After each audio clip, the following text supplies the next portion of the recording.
Hello दोस्तों, मैं फिरोज खान आपको अपने YouTube चैनल जीके गुरु ब्रजेश मीडिया में आपका हार्दिक अभिनंदन करता हूं। दोस्तों, आज की वीडियो में हम बात करेंगे basic English grammar for all competitive exam या ऑल कंपटीशन क्लासेस के लिए ये हेल्पफुल रहने वाली है। तो गाइज, इसमें हम बेसिक इंग्लिश सीखेंगे, फिर आने वाली जो वीडियो होगी उसमें हम सारे टॉपिक जो इंग्लिश ग्रामर के प्लस वोकैबुलरी के जो टॉपिक्स आते हैं उनको वन बाय वन डिस्कस करेंगे। तो आज की वीडियो में मैं आपको बताने वाला हूं कि एक इंग्लिश में सीक्वेंस होता है जो जीरो से हीरो बनाता है आपको, यानी सीढ़ी बाई सीढ़ी चढ़ना होता है, वो आपको मैं यहाँ सीक्वेंस बताऊंगा। तो देखिए, हम जब भी स्कूल जाते हैं, पहली बार जब हम स्कूल गए थे तो हमें सबसे पहले पढ़ने के लिए क्या मिला था? लेटर्स। यानी कि सबसे जो पहली बात जो है, हमें लेटर्स पढ़नी है। भाई लेटर्स पढ़ने हैं, उसके जस्ट आफ्टर आएगा आपका मॉर्फीम। मॉर्फीम के बाद पढ़ोगे आप वर्ड्स। वर्ड्स के बाद एक टॉपिक बना है आपका फ्रेज। फ्रेज के बाद आपको पढ़ना है फ्रेजल। फ्रेजल के बाद आपको पढ़ना है क्लोज।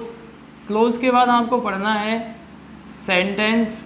और सेंटेंस के बाद जो आने वाली चीज़ है वो है पैराग्राफ। और पैराग्राफ के बाद जो है आपका टेक्स्ट यानी कि चैप्टर आ जाता है, जो हम लेसन डिस्कस करते हैं। तो दोस्तों, ये सीक्वेंस होता है हमारा इंग्लिश में सीखने का कि हमें वही लेसन पढ़ना है। कोई हम जब बुक पढ़ना स्टार्ट करते हैं तो उससे पहले हमें क्या है? लेटर्स पढ़ना, हाँ, फिर उसके बाद हमें मॉर्फीम को पढ़ना होता है, फिर हमें वर्ड्स को पढ़ना है, उसके जस्ट बाद हमें फ्रेज, हमें फ्रेजल को डिस्कस करना है, क्लोज, फिर सेंटेंस और फिर पैराग्राफ। लेकिन एक्चुअल में क्या होता है, जो हम स्कूलिंग लेवल पे होते हैं तो हमें सबसे पहले लेटर्स पढ़ा दी जाते हैं, फिर उसके बाद वर्ड्स पढ़ा दिए जाते हैं, फिर डायरेक्टली किस पर जाते हैं? सेंटेंस पर जाते हैं, और फिर पैराग्राफ या स्टोरी और टेक्स्ट। तो आपके बच जाते हैं मॉर्फीम, फ्रेज बच जाता है, फ्रेजल रह जाता है, क्लोज रह जाता है। तो यही कारण है कि आपकी जो इंग्लिश है वो वीक रह जाती है। तो आप भी अपनी इंग्लिश को क्या कर सकते हैं? वीक से स्ट्रांग बना सकते हैं। कब? जब आपका बेसिक इंग्लिश ग्रामर, जो बेसिक सी चीज़ें हैं, मूलभूत चीज़ें हैं इंग्लिश के अंदर, जब वो आपकी क्लियर होंगी तो आप भी क्या कर सकते हो? अपनी वीक इंग्लिश को स्ट्रांग बना सकते हो। तो इस वीडियो में मैं आपको बताऊंगा सारी चीज़ें वन बाई वन। तो वीडियो आपको स्टार्टिंग से लेकर एंड तक देखनी है और हमारे चैनल से जुड़े रहना है, क्योंकि इस चैनल पर हम इंग्लिश के अलावा मैथ्स, रीजनिंग्स और जीएस जीके की जितनी भी क्लासेस होंगी वो सारी हेल्ड करेंगे। Rajasthan level plus India level plus world level की जो हिस्ट्री, पॉलिटी, ज्योग्राफी है वो भी डिस्कस की जाएगी। तो हम बात कर लेते हैं लेटर्स की। देखिए, लेटर्स के बारे में आपको बड़ी इंटरेस्टिंग चीज़ें मिलेंगी, तो साथ में आप उतारते चलना है या स्क्रीनशॉट ले लेना, क्योंकि हम क्या है, वीडियो क्या है, ज़्यादा लंबी नहीं बनाएंगे, शॉर्ट बनाएंगे। तो इस कारण क्या करेंगे, इन चीज़ों को जल्दी से जल्दी रिमूव करेंगे यहाँ से, है ना, ध्यान रखिए। तो देखिए, लेटर्स जो है अल्फ़ाबेट के अंदर आते हैं।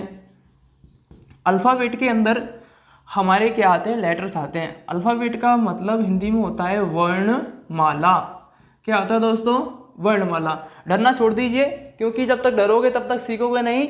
और सीखने के लिए क्या होना चाहिए? आपको बेसिक आना चाहिए, और बिल्कुल बेसिक से स्टार्ट किया है हमने यहाँ। और इस चैनल पे आपको बिल्कुल बेसिक से मिलेगा, चाहे भले आपको कहीं मिले ना मिले, लेकिन यहाँ आपको बेसिक से मिलने वाला है। देखिए, अल्फ़ाबेट का मतलब वर्णमाला। और आपसे अधिकतर टीचरों ने क्वेश्चन पूछा होगा कि इंग्लिश में अल्फ़ाबेट कितनी होती है।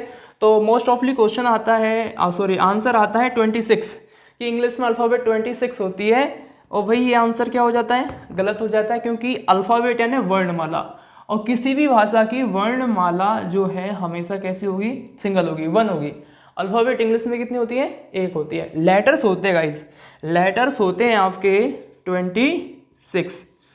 तो ये जो है बेसिक सी बात आपको पता होना चाहिए। वहीं इसके बाद हम बात करेंगे कि स्पेलिंग और मीनिंग के बीच में डिफरेंट क्या होगा।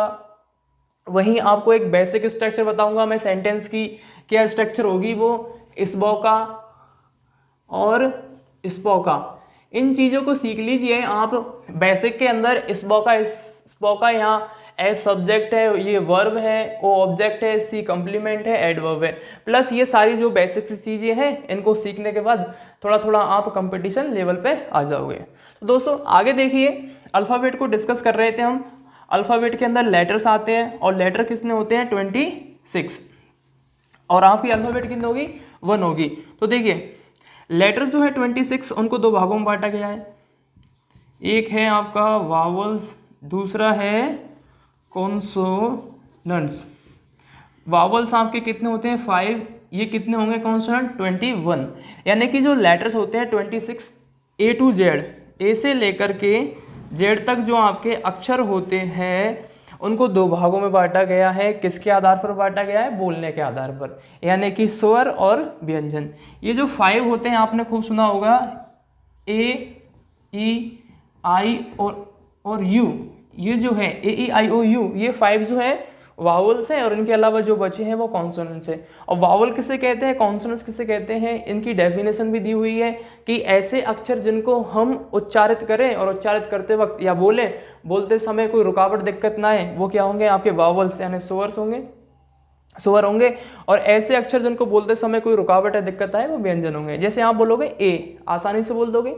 अब जैसे ही आप कोई व्यंजन लाओगे बी, तो बी में क्या होंगे? आपके दोनों जो लिप्स है वो एक दूसरे से टच करेंगे, दोनों होंठ क्या करेंगे? एक दूसरे से टच करेंगे।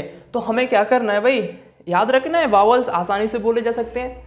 यानी कि बॉल होती है, बॉल फील्ड साइड तो स्टेडियम पार तो नहीं, ग्राउंड से पार हो जाएगी, लेकिन व्यंजन जो होंगे अटक जाएंगे। यानी यॉर्कर जो बॉल होती है, यॉर्कर, जैसे आईपीएल का सीजन चल रहा है तो बच्चे अधिकतर क्या है अभी क्रिकेट में क्या बिजी होंगे, तो वहाँ जो है ध्यान रखिए यॉर्कर जो है ना विकेट ले जाती है। ऐसा ही जो सेम प्रोसेस है, सिस्टम है, वो किनका है?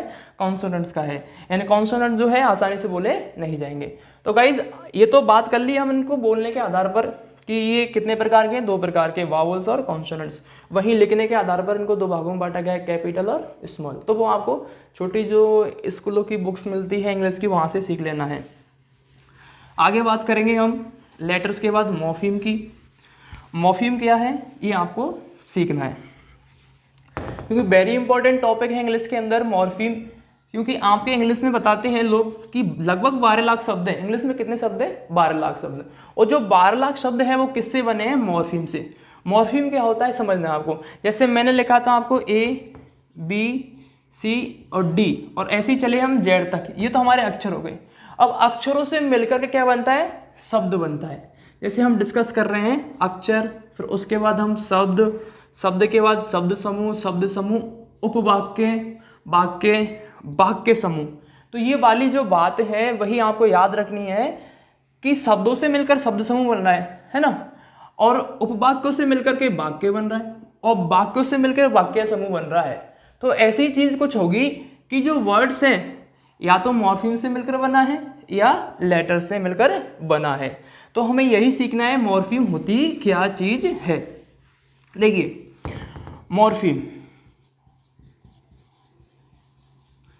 मॉर्फीम क्या है? मॉर्फीम एक शब्द ही होता है। एक्चुअल में मॉर्फीम जो है शब्द का क्या होता है? पार्ट होता है। मॉर्फीम क्या होता है? A part of words which have meaning or neither the meaning or a grammatical function. यानी मॉर्फीम क्या होता है? एक शब्द का भाग होता है जिसका मीनिंग अर्थ भी हो सकता है, या अर्थ नहीं होगा तो उसका कोई ना कोई फंक्शन होगा। जैसे कि आप लिखते हो गो यानी क्या होता है? जाना। क्या होता है? जाना। अब इसमें कभी कभार आपने देखा होगा कि टीचरों ने आईएनजी भी लगाई है, आईएनजी भी लगाया होगा, गोइंग भी करा है। ऐसी क्या है? GO, इसमें कभी ES भी लगाया है, गोज, गोइंग, गोज। ये आईएनजी और ES क्या है? ये क्या चीज़ है? आईएनजी और ES का है, यही मॉर्फीम है। मॉर्फीम क्या है? अभी बताया था कि एक शब्द का भाग होता है, यानी कि जो शब्द मिलकर बना होता है वो कहीं ना कहीं मॉर्फीम से बना होता है या अक्षरों से बना होता है। तो इससे बेसिक चीज़ें आपको कहीं मिल ही नहीं सकती। तो आप इस चैनल पर जुड़े रहना, आपको सारी चीज़ें हम यहाँ पढ़ाएंगे, बेसिक से एडवांस की ओर भी चलेंगे। तो गाइस वीडियो ज़्यादा लंबी हो जाएगी, इस वीडियो का हम नेक्स्ट पार्ट आपके लिए जल्दी लेकर आएंगे। तो thanks for watching this video.